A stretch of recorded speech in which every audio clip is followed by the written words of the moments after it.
Hello and greetings from across the media multiverse. There have been many stories that have pitted the fictional Sherlock Holmes against the real-life Jack the Ripper.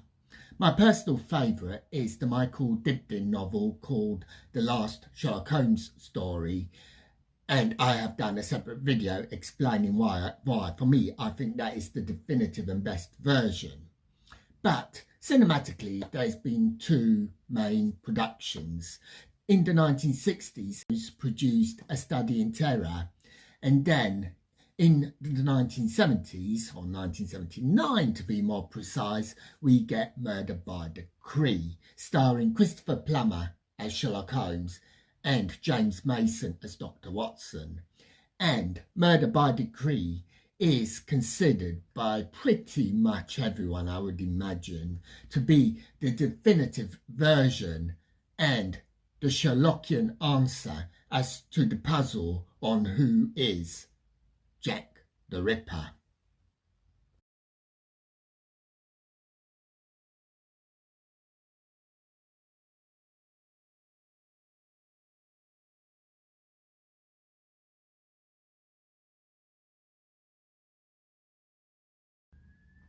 There is a fascinating doom-laden atmosphere that persists throughout the movie.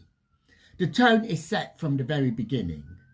There is a sombre claustrophobia in Victorian London, and we also get the politics of the situation. We have real events such as mentioning Sir Charles Warren and the Trafalgar Square riots, and the Prince of Wales booed when he attends the theatre due to his womanising. These and other events put this movie in the real world and ground it in historical fact.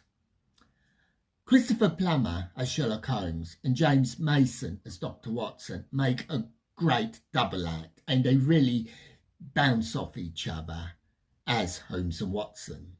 We get all the usual clichés that we expect from the two, but they are presented in a slightly different manner to the usual. One of the things that I love about Christopher Plummer's interpretation of Holmes is that he's got a righteous anger that sets him apart from many of the other Holmeses that we've seen.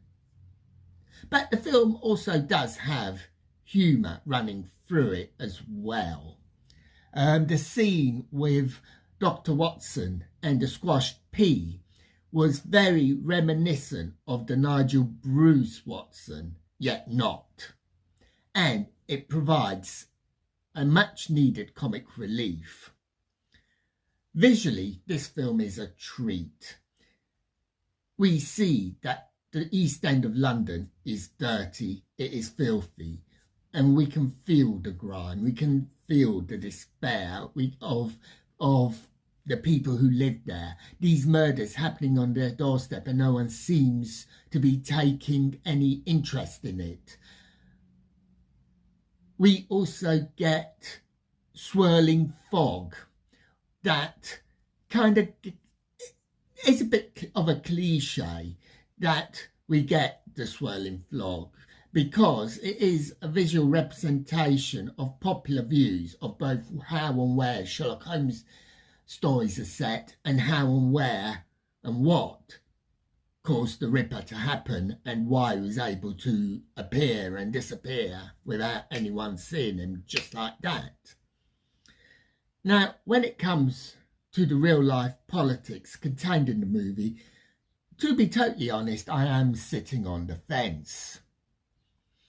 On the one hand, it grounds the movie to reality, and it also provides that kind of unease about authority. You don't trust authority figures such as the head of the Metropolitan Police or the Home Secretary in the way you would in other Sherlock Holmes stories.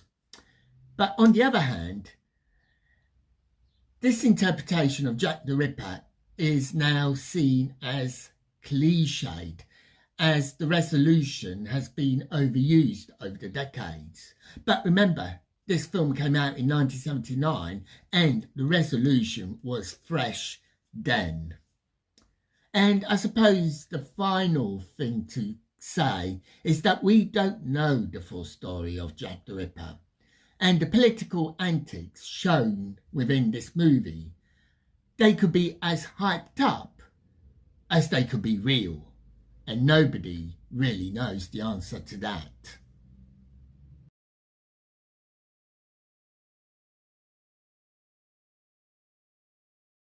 And those are my thoughts to Murder by Decree. Have you seen it? If so, what did you think of it?